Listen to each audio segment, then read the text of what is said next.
Welcome to the Once and Future Author Podcast. I'm Stephanie, and I am so excited today to be joined by author Gerald Everett Jones. He's the author of, well, many, many things. Today we'll be discussing Mick and Moira and Brad, a romantic comedy, which is, I believe, his 13th book, and quite a bit different than some of the other ones we've discussed here on the show. So I am super excited to be discussing a romantic comedy, especially with one of my favorite mystery writers. So thanks so much for joining me.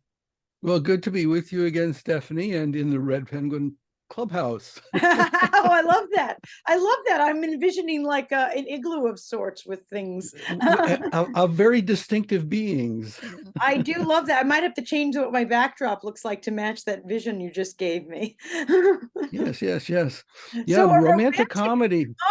I don't know. Did something happen in your life that we're going with rom-coms? Is this new? I did a series of 3 silly satiric, they were like coming of age romantic comedies that started with My Inflatable Friend, which had to do with this car jockey who tries to make his girlfriend jealous with a life-size rubber doll. That it's interesting because that one came out in 2007, and I just reissued it, and I realized that was before the introduction of the iPhone. Oh my So God. there's nobody's texting anybody in it. It just seems very retro. But no, Mick, Moira, and Brad, love triangle. But the inspiration for this was, and it came out of left field in a way, in that I was watching some of these pre-code Hollywood classic comedies, okay? And so Lubitsch Trouble in Paradise, some of the early Billy Wilder stuff, then later George Cukor and Tracy and Hepburn. And the thing that really struck me was, in this post-Me Too world, the couples back then, at least in those movies, they were having a good time. They liked each other. They were fighting with each other, but it was a form of sport. It was mostly wit. And I thought, could you write that novel now? And so that's what this is. And I've got this very improbable trio of Mick McGraw, who is a high-powered Hollywood agent. Okay, he works for one of the big packaging agencies. We changed the names to protect the guilty. Okay, and we've got Brad Davenport, the billionaire boyfriend. Now, of course, that's now a commentary or perhaps a satire on the billionaire boyfriend, because we've seen plenty of those. And then we've got Moira Halimi Joubert, who is French Moroccan, and she's a crack criminal defense attorney. But she was trained in bel canto opera, as I was. I trained for my speaking voice back when I thought I was going to be an actor. That's a whole other story. But somebody hears Moira singing in the shower at the tennis club, and they tip Mick and say, I heard this extraordinary singer, and she's singing Verdi. Okay. But the thing is, and one of these, of course, extraordinary coincidence can only happen in the movies, and now we're talking about it right before the Grammys on February the 5th, is Mick has got a pop star, Chiffon, and she is street, she is crime noir, she's hip hop, but she has gotten inconveniently pregnant, and she's canceled 9 weeks before her premiere of her show at the Mercedes-Benz Arena in Berlin, which just happens to seat 18,000 people. So the agency's got to do something. If they cancel, the Vegas backers are going to sue them. Okay, because this is really actually what happens when I've known of an incident where I knew of a producer who actually sued the star for canceling at the last minute. Okay, Elizabeth Taylor called and said, "Oh, by the way, he's not feeling so well." And of course, there's millions flushed down the toilet in that deal. So Mick, Moira, and Brad, and the thing that I realized in contrasting pre-code Hollywood movies And pre-code is they could be a little bit naughtier, they could be a little bit more suggestive.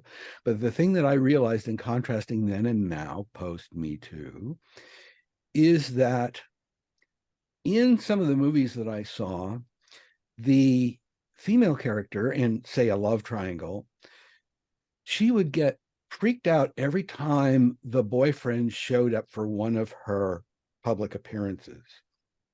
Okay. It was like a crisis of confidence. It was like she was trying to discover her feminist self. Okay. Well, that's not a theme you can write today. Okay. Now, one of the things I realize as a clueless male is, yes, of course, women have always made the decisions, whether they know it or not. But now I have Moira really trying to make the decision of, do I want to be a star, and do I really understand what that involves? That's like, and then you begin to realize, and I modeled her show after Cher's farewell tour. Okay. I really had to study it. Okay. And one of the things I discovered that I didn't know is Cher has done 1,000 concert performances in 50 years. 1,000? This is like a lifetime of just being on an immense stage.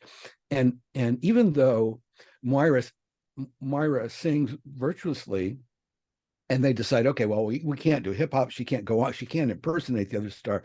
We're going to have to, let's do retro old Hollywood. Let's do some coverage like, Linda Ronstadt did with Nelson Eddy Orchestra. She was covering Dinah Shore. Of course, the young folks don't know that Ronstadt and Dinah Shore didn't stand on the stage with Nelson with Nelson Riddle at the same time. But never mind. Yeah, Jackie Gleason Orchestra. Okay. But one of the things that Moira has to learn is she doesn't dance at all.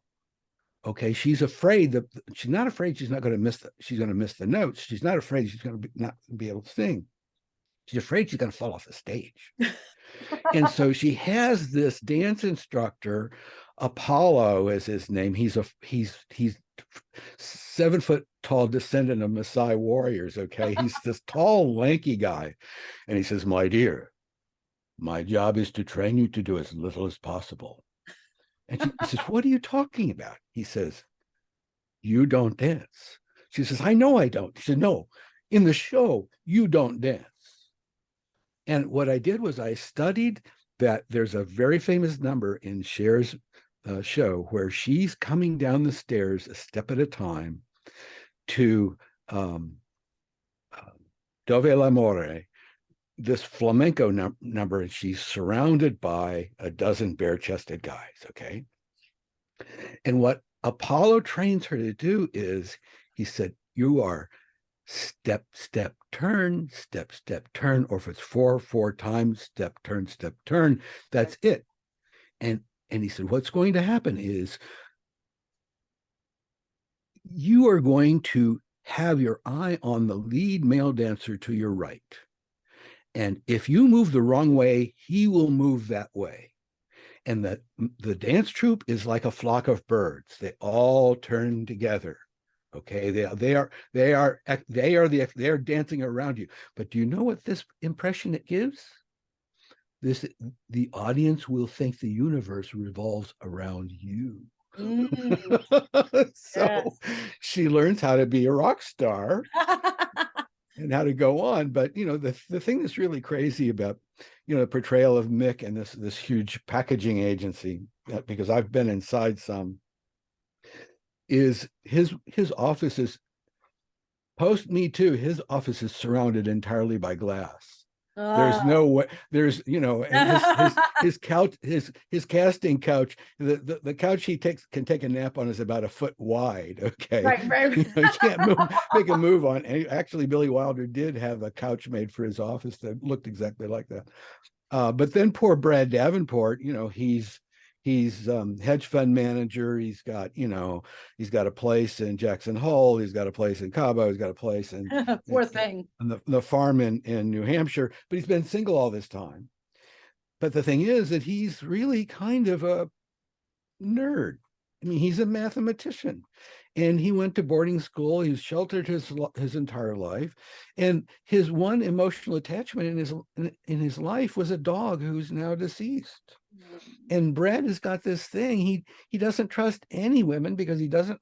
It's not that he doesn't have any confidence with them. It's not impossible for a billionaire to score. Okay, but he strongly suspects, in terms of like commitment or relationships, this dog he'd love to replace, that dog is going to be more affectionate and more loyal than any spouse he could ever possibly have. Ain't it the Okay. truth? So yes, I'm the proud guardian of two Jack Russell terrorists, so I can tell you I do know a bit about that. Absolutely. They're more devoted to my wife than to me, but that's a separate issue. But they are And, devoted. to the defending to the. We actually had one of ours over that we've had over the years. She was about 11 pounds, and she actually single-handedly took out a possum that was threatening in the backyard. And I think whether you think they're peaceful animals or not, I really don't know, but evidently Zuki thought this animal didn't belong here. And it took her about 2 seconds. And the boy dog was standing behind her like, what do I do? What do I do? Even you, with all of your books, will never ever write a hero that is as devoted as a dog. Well, actually, there have been canines in several of my books, but yes, that is informed by my years and years ago. I lived with 4 cats and a smoker in the San Fernando Valley, and I had attacks of asthma. And now it's never been more than 2 dogs at a time in our townhouse in Santa Monica. And I will say, with the ocean breezes and dogs instead of cats, and my wife of sometimes, she won't let me say how long, but I'm very much more happier and well adjusted, I will say. Fantastic. Which doesn't necessarily make for great fiction if you want to, write a story. Oh, this is true. Good point. Good point. There's something. It's really not about. I mean, this comedy, the engine of comedy, is really more about not so much resentment, but it may be misunderstanding, or it may be Yes. deliberate attempts to draw the person out. You see, you've got Mick in that love triangle. Well, Mick he's got a couple of years on Moira. Moira's in her late 20s, and actually Brad's a bit younger than she is, but Mick's in his early 30s. He's kind of been there and done that. He's executive vice president of the agency. He's very much a power broker. But the thing is, he realizes from the very first moment that she, quote unquote, auditions for him in his office, that he's going to fall for her. Wow. I mean, the model for her is Cher. I mean, she is tall, Mediterranean, gorgeous, long black hair, and this voice of an angel. But the thing is, Mick can't let it show. He can't let her, he can't even imply that he would put the moves on her, because it would be a violation of his fiduciary responsibility. But the other thing is, his main thing, if he doesn't want the agency to go in the toilet, he's got to make sure that she steps onto that stage in Berlin, because that fulfills the contract. That's right. No matter what happens, she's got to get there. But if she got pissed with him and she took a walk, and he gives her what in this town they call a pay or play contract. Have you heard of that? Mm-hmm, absolutely. Okay. Right. So it's like, okay, whether you go on or not, you're getting a mill up front and a mill on performance. Wow. Okay.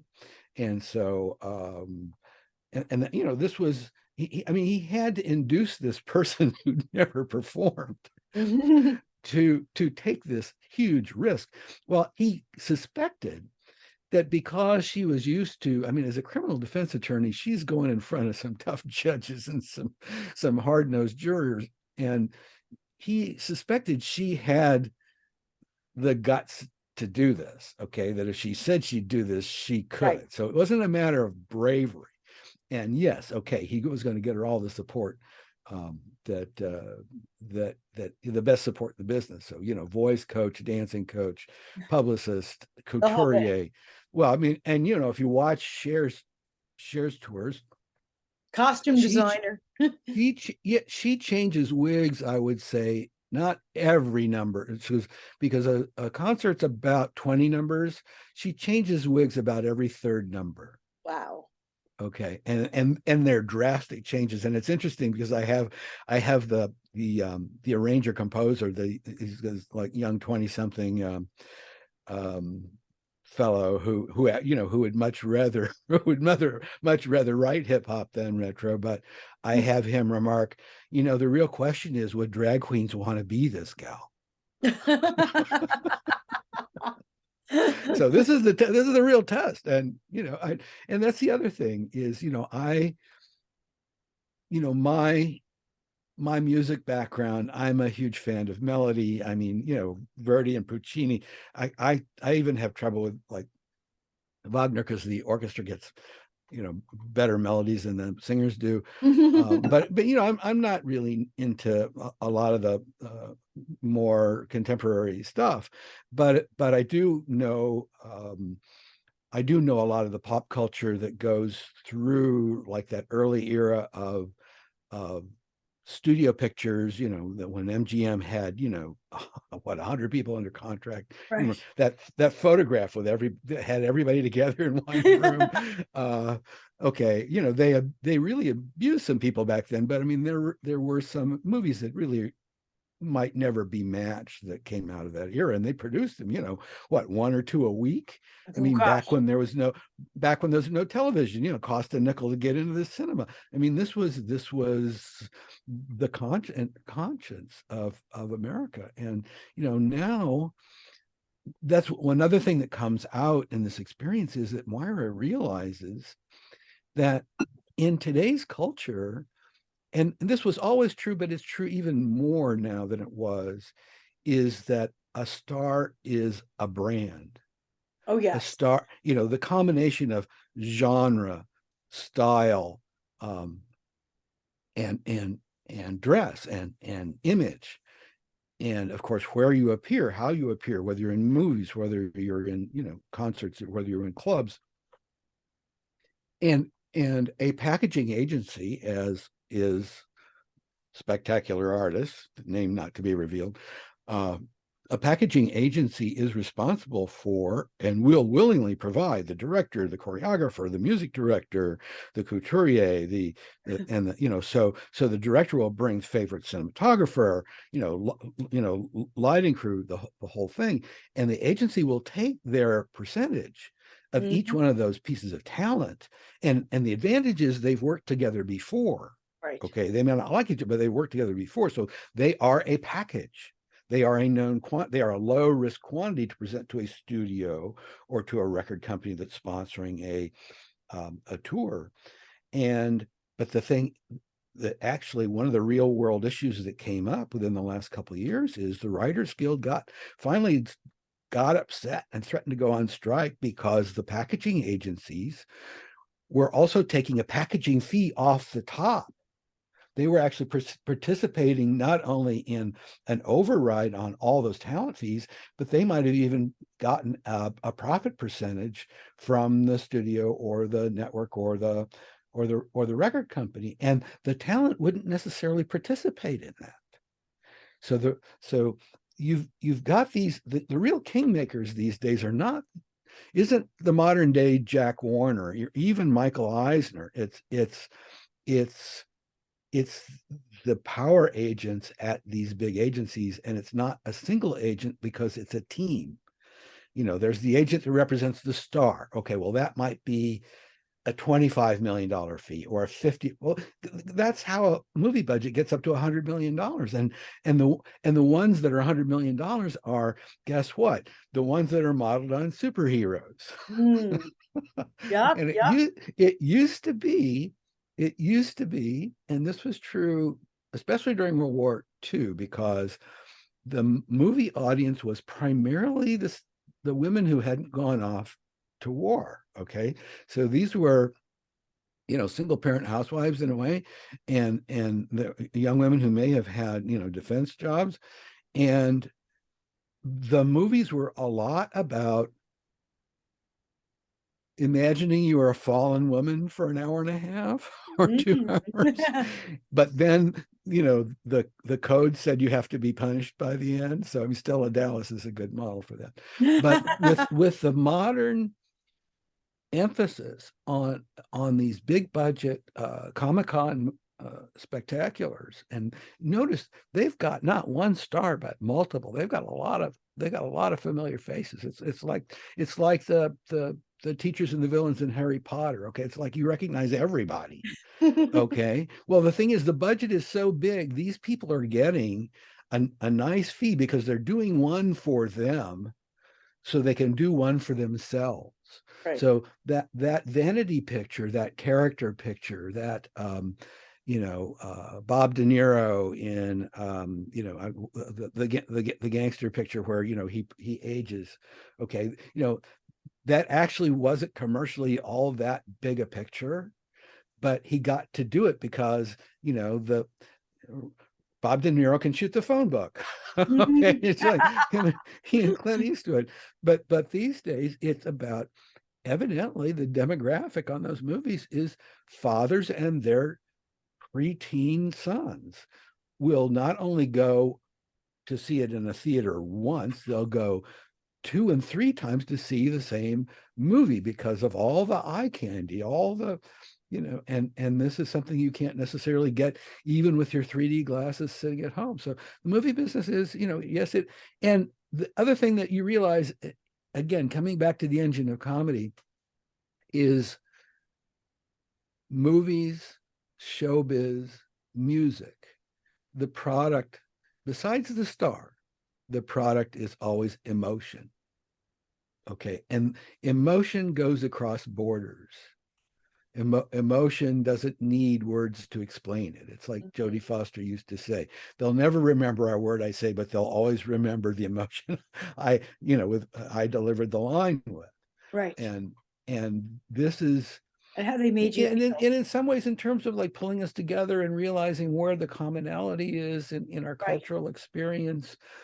That's another thing that was behind this is, what would it look like with characters that are contending with each other, but if, under different circumstances, they'd all be talking to each other at a cocktail party. They'd all be friends. They'd all enjoy each other's company.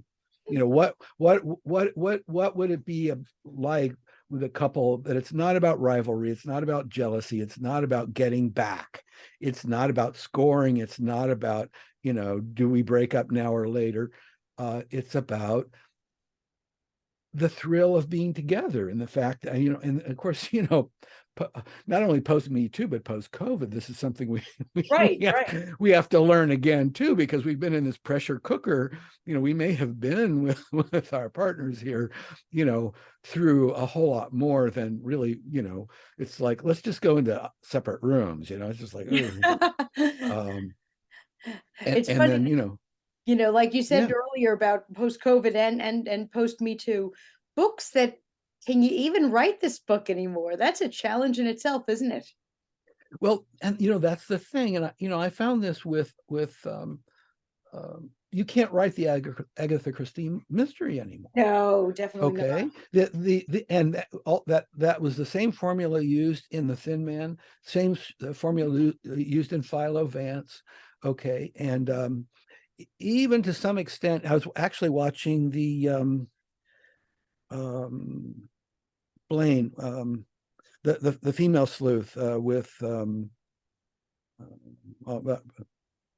Tori. I want to say Tory Blaine, but it was Glenn. She was a hard edged female reporter. Okay. And so she and her boyfriend is a cop, and she's actually outperforming him in terms of coming up with clues, and she's rings around him. But the thing about those old formulas is, is all about you've got a dozen suspects, and the one who did it is the one you would never expect. Okay. Although in the pre-code comedy, it was always the guy with the thin mustache. Okay. It was the Yes, creepy but Latin now once boyfriend. people wear masks, It was the young Caesar Romero guy. Okay. um, somebody remarked to me, they said I put a character in here who's kind of an old friend of Brad's, and they're almost like friends with benefits. Okay. It's like anytime somebody leaves and he kind of calls her. And one of my beta readers said, "Oh, that's the June Havoc character. She never gets the guy." And I didn't think of that model, but yes, that the that's one of the marvelous things about the contract player system was, every time you saw Edward Everett Horton as the boyfriend, you knew he was, a rich, somewhat effeminate, sophisticate, well-dressed, would never, he was never going to score on Ginger Rogers. You'd never pick him, but he shows up, or Eric Blore as the butler, or Franklin Pangborn as the Right. desk clerk at the hotel. And actually, my wife shared something on Facebook the other day. She found this clip from the Carol Burnett show, and actually it had won an Emmy for best satire or something. It was like a half-hour long homage to Astaire and Rogers. Oh, And they had Ken Berry as Fred Astaire, and he could really tap dance. Okay. And of course Oh, and yeah. Carol Burnett following Apollo's advice, and it's like, step turn while he dances around her. But they had Roddy McDowall on, and I swear he must have studied Edward Everett Horton. He was doing Edward Everett Horton to a T. Really? Oh, it was delightful. And then Tim Conway was Franklin Pangborn with Oh my God. the mouth pop. I can't even do it, but so I was trying to just rediscover some of this fun. And then of course, Nice. Tracy Hepburn, I put there's a scene, actually one of my favorite scenes in Adam's Rib, where now they're married in Adam's Rib and they're both attorneys. There's a totally different situation, but Right. in Adam's Rib, it's this Cukor establishes that they're used to giving each other massages. Okay, and it's been the end of a particularly difficult day in court, where the plot, of course, has them squaring off against each other in a case. He's the prosecutor, she's the defense. Okay, and I think it might be alleged murder over a divorce, but it's serious stuff. Okay, but he's giving her a massage, and then midway through the massage, she thinks he pinched her on purpose. Ooh. Okay. So I did a bit of a riff on that, I'll confess, but I mean, there's no copyright on massage scenes, but absolutely. No dialogue borrowed here, but that engine between the two of them, I mean, they did Pat and Mike, which really has a lot to do with this. She's a golfer and he's a sports agent, and he's trying to build up her career. And then they did Desk Set, which was later, which was kind of a satire on the IBM computer, because she was this corporate librarian who was in charge of all the knowledge base, but she was going to be replaced. He was an efficiency expert, and he was bringing the computer, and he was going to replace her job. And of course, he falls in love with her and decides, oh, maybe we better keep the librarian after all. But that chemistry, the chemistry. And then actually, I don't want to advertise, but there is a best-selling romantic comedy right now called Chemistry, or Lessons in Chemistry, which I sampled. I confess I haven't got all the way through, but it's set in the 1950s, which that also I thought was rather interesting. So, Well, I mean, it's endless. so much with Mick and Moira and Brad that you were talking about, not just about the romance and the comedy, but actually the whole industry. Such a Oh, fun inside look. Tell me a little, you know, for our listeners to understand who's a great fit for this. I'm hearing so many snippets of people and demographics that would love to get their hands on this book. well, I really liked Lady Gaga and Gucci. I mean, I think she might skew a bit old. I don't, again, I don't know the young demographic all that well. But certainly somebody who's got that kind of moxie and got that kind of, I mean, such a range of talent. And yes, the couturier style, the brand. But here I'll read you this just short quote. Show business wasn't just a job change. She jumped into an alternate universe, a phantasmic place with its eccentric traditions, rules, and jargon, a place where talent was never enough, where emotions are manufactured, delivered, and manipulated as a product. Ooh, ooh. And I think she said at Mick some point, I've I've had more meetings than I've had rehearsals. I feel like a bottle of ketchup. Yeah, yeah.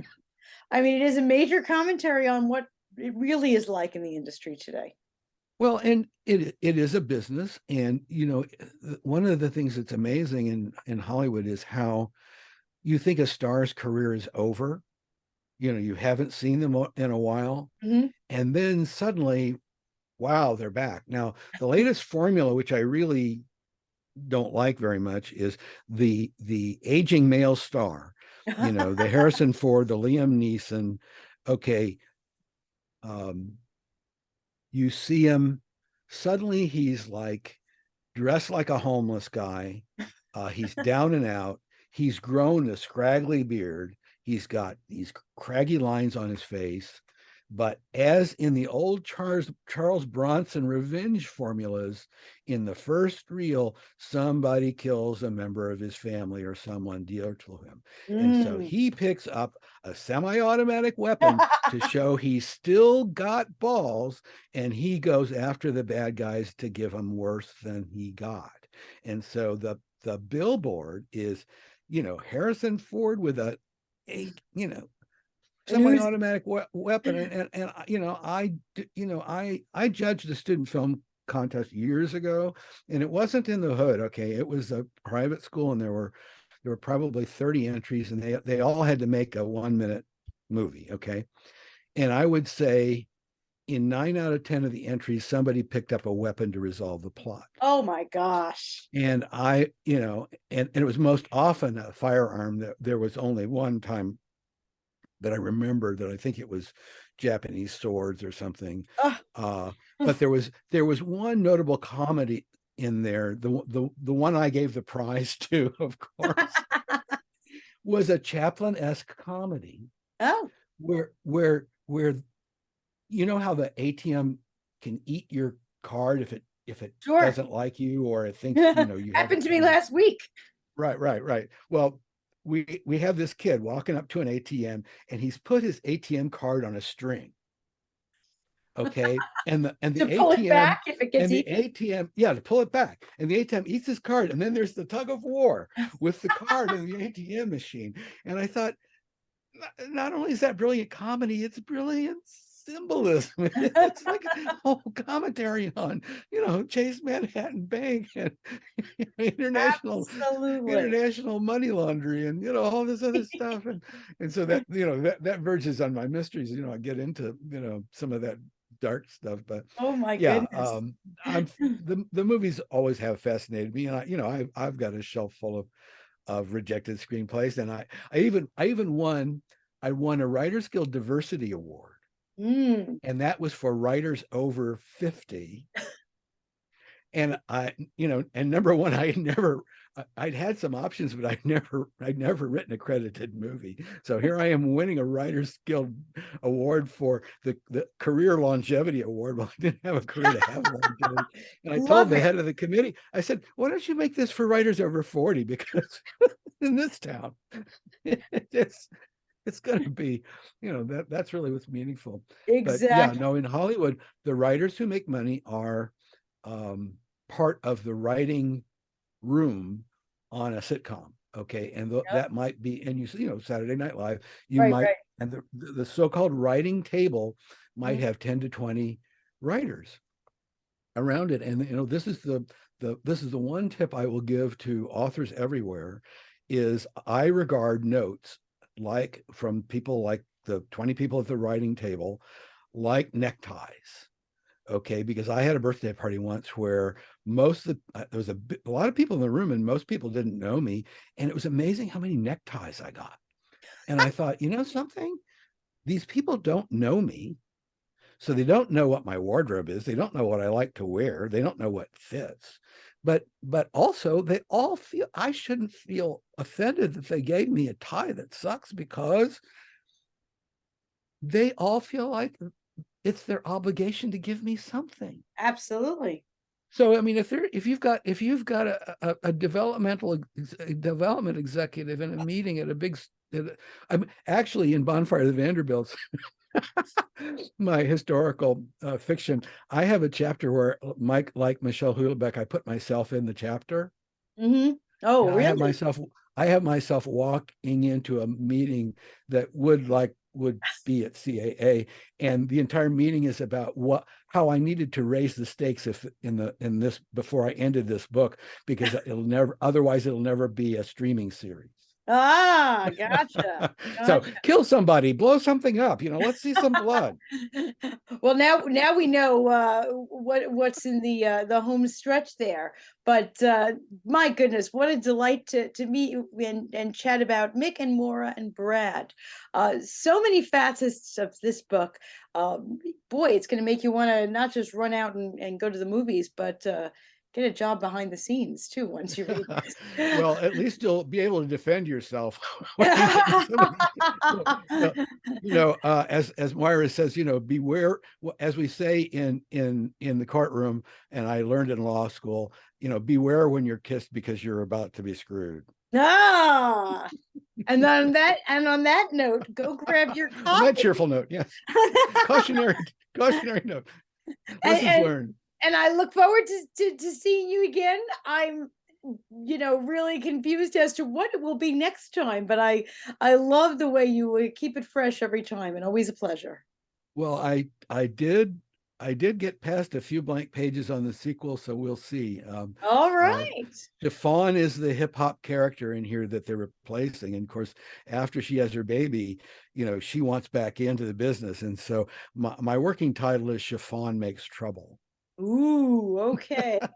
Well, we'll be looking for that, but in the meantime, Mick and Moira and Brad, a romantic comedy. Thanks so much for joining me. Stephanie, so generous. Thank you as always. It's great fun. Me too.